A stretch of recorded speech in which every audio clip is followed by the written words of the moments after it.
Well, hello, class.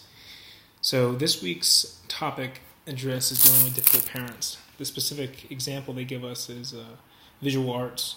And I wanted to sort of open it up to the idea that dealing with difficult parents exists at administrative level in all areas of curriculum and all things.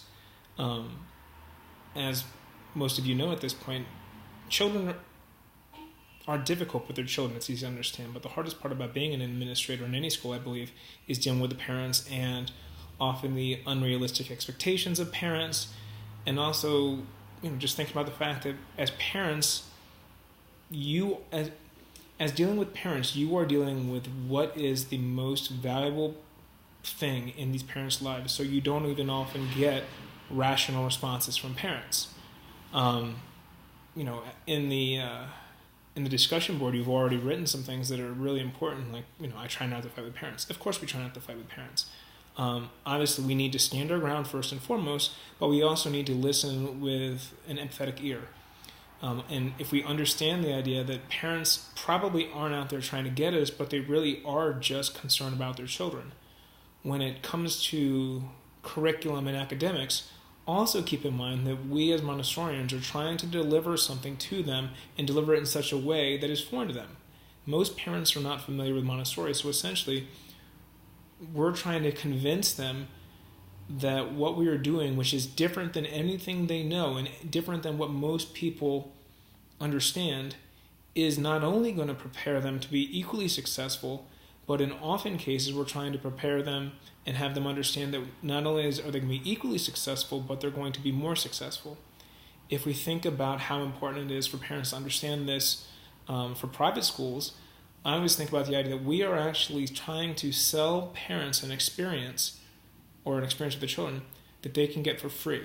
So not only does it have to be equally as valuable, but it has to be more valuable. When it comes to curriculum and understanding the importance of things that we do as Montessori, as people involved in Montessori, we're not going to be able to do one PD or not one professional development, one parent ed night and have them buy in completely. There are the occasional parents that just walk in and they say, "Oh my goodness, this is exactly what I should have had.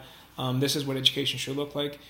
But even those parents often realize at some point that they're concerned or they're scared because it's different, especially as children get older. I've written about this, and I call it mutually exclusive dual wants.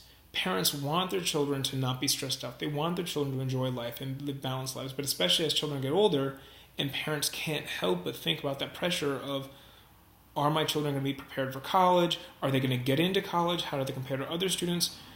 We have to just realize that is just the reality of our experience. So what we do in terms of addressing this challenge is we look at it as a experience over time. We want to get these parents when their children are young. We want to then, over the course of years, help them understand what we're doing and help develop a sense of confidence in what we're doing. It's really helpful when we have older students that we can then show these parents, hey, look, these older kids are getting into colleges, they are doing well in colleges, and most importantly, they're living balanced lives when they get out of college. So, again, we can't fight them. We have to understand them and then address their needs. And if we can sort of remove ourselves, like we do in a classroom, if we can remove ourselves from the idea that all parents are going to be rational and all parents are going to look at situations from a rational standpoint, we can then take out the emotion from our response, which is not going to be defensive, which is not going to be combative, and then hopefully find a resolution. Another important piece when you're dealing with difficult parents or difficult children, or dealing with parents as you're trying to deal with difficult children, is think about you and the parents and the student as a partnership. Okay, so that's another big difference between many Montessori schools and many other independent schools, is we're not trying to win. This isn't a win. We win when you win. Okay, so if we have a difficult situation and we're having to have hard conversations with parents that may lead into some combative or I don't want to necessarily say aggressive, but some difficult situations, we want to try to help them understand that really what we're trying to do is do what's best for your children, and then you as the administrator doing what's best for the collective school. An example, if you have a child who has some behavioral issues, we don't want to just kick them out. I mean, of course, there are some really severe behaviors that warrant different responses, but we don't want to just kick them out. We want to involve the parent and inform them of what's going on, look for solutions together, try to use these solutions to get a different result. When they don't, or if they don't, go back with the parents, work at other solutions. And again, if that doesn't work, at that point, the parent understands that you've worked with them and you're not just trying to force their kid or force them out of school, but you're really trying to find solutions. And then, if that's not working, and you've tried all these strategies and you've implemented all these structures, then you can say to them, listen, we've done this together. We've tried your solutions. We've tried my solutions. We can't figure out what's going on. It is not working for your student, and it's not working for the collective classroom. And you as an administrator can then sort of explain to the parent, it's not just about the other kids too. I don't want your child to start self-identifying. And if your child is self-identifying in a negative way, that's going to have further damages.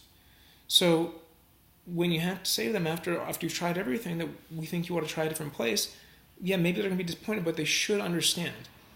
And again, if they don't understand, if they get upset, that's because you're really talking to them about their most precious possession, and essentially you're saying there's something that's not working, and they're going to be upset. But if you can develop the rapport and develop the confidence and do it together, you're going to have much more success.